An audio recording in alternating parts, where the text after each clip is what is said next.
రేపే శ్రావణ పౌర్ణమి. ఈ శ్రావణ పౌర్ణమి రోజే రాఖీ పౌర్ణమి, అలాగే జంధ్యాల పౌర్ణమిని, అలాగే హయగ్రీవ జయంతిని కూడా జరుపుకుంటారు. ఎంతో పవిత్రమైన విశేషమైన రోజు ఇది. మరి ఇంతటి విశేషమైన రోజు పొరపాటున మీ ఇంట్లో ఈ కూర వండినా లేక తిన్నా దరిద్రం చుట్టుకుంటుంది. మరి శ్రావణ పౌర్ణమి రోజు, రాఖీ పౌర్ణమి రోజు ఏ వంటను చేయకూడదో అలాగే తినకూడదో ఇప్పుడు ఈ వీడియోలో తెలుసుకుందాం. అది మహాభారత కాలం. ఇంద్రప్రస్థానంలో కొలువైన ధర్మరాజుకు ఏదైనా మంచి యాగం చెయ్యాలన్న సంకల్పం కలిగింది.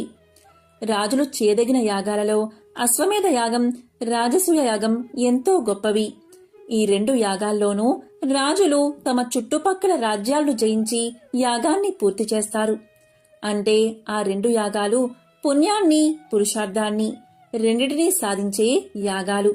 ఈ విధంగా ఒకసారి ధర్మరాజు రాజసూయ యాగాన్ని చెయ్యాలని భావించాడు.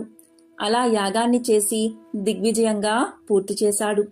చుట్టుపక్కల రాజ్యాలన్నీ పాండవుల పౌరుషానికి దాసోహం అన్నాయి.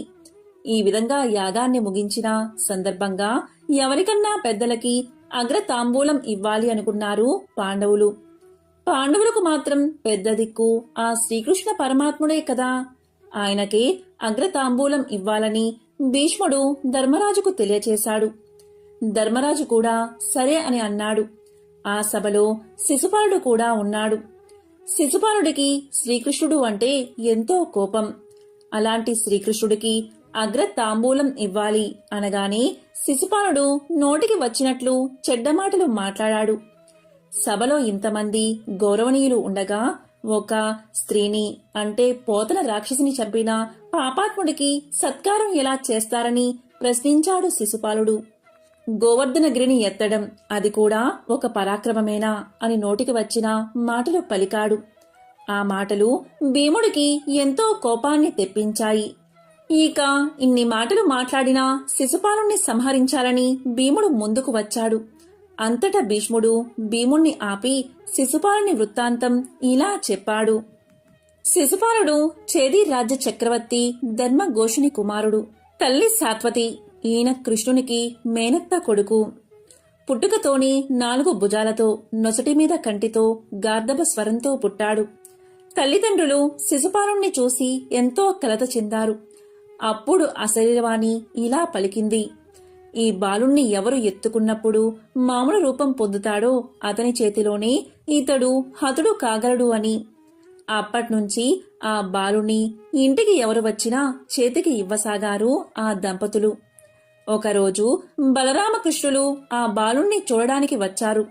శ్రీకృష్ణుడు ఎత్తుకోగానే ఆ బాలుడికి మామూలు రూపం వచ్చింది. అప్పుడు శ్రీకృష్ణుని చేతిలో అతని మరణం తథ్యమని భావించిన సాత్వతి శ్రీకృష్ణుణ్ణి చూసి ఇలా పలికింది.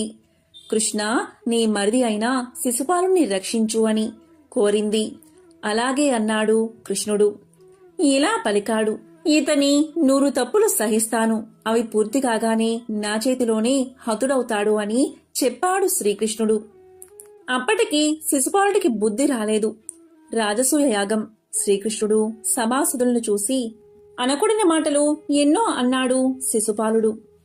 అప్పుడు కృష్ణుడు ఇలా పలికాడు. నా తండ్రి వసుదేవుడు అశ్వమేధ యాగం చేస్తుంటే అశ్వాన్ని అపహరించాడు ఇతను. బబ్రుని భార్యను తన భార్యగా చేసుకున్నాడు. ద్వారకను తగలబెట్టాడు. నా అత్త సాత్వతి కోరిక ప్రకారం 100 తప్పులు సహించాను. ఇతడు నాకు పరమ శత్రువు అయ్యాడు అన్నాడు కృష్ణుడు. అప్పుడు శిశుపాలుడు కృష్ణుణ్ణి చూసి, నేను వివాహం చేసుకోవాలి అనుకున్న కన్యను అపహరించి సిగ్గు లేకుండా మాట్లాడుతున్నావా అని దూషించాడు. ఇక శ్రీకృష్ణుడు సహించలేకపోయాడు అని శిశుపాలుడి వృత్తాంతాన్ని చెబుతూ భీష్ముడు ఇలా పలికాడు. కాబట్టి భీమసేన, శిశుపాలుడి చావు శ్రీకృష్ణుని చేతిలో రాసిపెట్టి ఉంది, నువ్వు ఊరుకో అని శాంతింపచేశాడు. మరో పక్క సభలో శిశుపాలుడు శ్రీకృష్ణుని మీదకు దండెత్తేందుకు తన పక్షాన ఉన్న రాజులందరినీ ఏకం చేశాడు. శ్రీకృష్ణుడంటే శిశుపాలుడికి మొదటి నుండి వైరమే. ఇలా తనకి తెలియకుండానే 100 తప్పులను చేసేశాడు. దాంతో 100 తప్పుల గడువు తీరిపోయింది. దాంతో శ్రీకృష్ణుడికి ఆగ్రహం కలిగి శిశుపాలుడి మీదకు తన సుదర్శన చక్రాన్ని ప్రయోగించాడు. ఆ సుదర్శన చక్రం నేరుగా వెళ్లి శిశుపాలుడి తలను ఖండించింది. కాని సుదర్శన చక్రం విడిచే ఆవేశంలో శ్రీకృష్ణుడి వేలికి చిన్నపాటి గాయమై రక్తం కారడం ప్రారంభమైంది. శ్రీకృష్ణుడి వేలికి గాయమైందని తెలియగానే వేలికి కట్టుకట్టేందుకు నలుగురు నాలుగు దిక్కులకు పరుగులు తీశారు. కాని అక్కడే ఉన్న ద్రౌపది మాత్రం తన చీర కొంగును చింపి శ్రీకృష్ణుడి చేతికి రక్షగా చుట్టింది. ఆ చెల్లి ప్రేమను చూసిన శ్రీకృష్ణుడు కరిగిపోయాడు.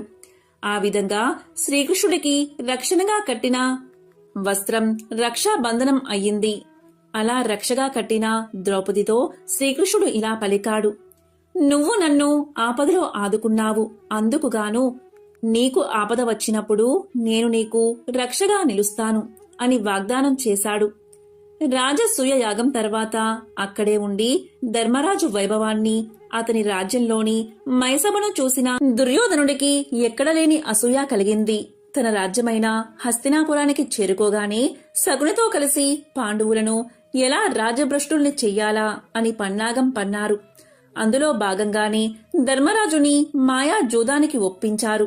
ఆ జూదంలో ద్రౌపదిని కూడా గెలుచుకుని నిండు సభలో ఆమె చీర లాగేందుకు పూనుకున్నారు. పాండవులు కూడా ఏమీ చేయలేక ఊరుకున్నారు. ఇక గత్యంతరం లేక ద్రౌపది లోకరక్షకుడైన శ్రీకృష్ణుణ్ణి పిలిచింది. ఆ తరువాత శ్రీకృష్ణుడు రక్షిస్తాడు ద్రౌపదిని. ద్రౌపది శ్రీకృష్ణుడి వేలికి చుట్టిన రక్షే రక్షాబంధనానికి నాందిగా నిలిచిందని, దానికి బదులుగా శ్రీకృష్ణుడు తన వాగ్దానాన్ని నిలుపుకున్నాడని, సోదరుడి బాధ్యతను నిర్వర్తించాడని పురాణాలు చెప్తున్నాయి. ఇదే రక్షాబంధనానికి సంబంధించిన పురాణ కథ. ఈ కథను చదివినా, విన్నా, చెప్పినా, వినిపించినా జన్మల పాపాలు తొలగి కోటి జన్మల పుణ్యం వస్తుంది. సకల శుభాలు కలుగుతాయి. రాఖీ అంటే రక్షాబంధనం, అన్నా చెల్లెళ్ళ ప్రేమబంధం. శ్రావణ పౌర్ణమి నాడు జరుపుకునే రాఖీ సోదర ప్రేమకి సంకేతం. అక్క లేదా చెల్లెలు సోదరుడి చేతికి రాఖీ కట్టి 10 కాలాల పాటు చల్లగా ఉండాలని మనసారా కోరుకుంటుంది. తమ సుఖాన్ని, సంతోషాన్ని కోరుకునే సోదరిపై సహజంగానే అన్నదమ్ములకి ఆత్మీయత బలపడుతుంది. శ్రావణ పౌర్ణమి. ద్వాదశి పౌర్ణమిల్లో శ్రావణ పౌర్ణమికి ఎంతో విశిష్టత ఉంది. దీనిని జంధ్యాల పౌర్ణమి అని కూడా పిలుస్తారు. సాధారణంగా జంధ్యాన్ని ధరించేవారు ఈ రోజునే పాతది వదిలి తిరిగి కొత్తదాన్ని ధరిస్తారు.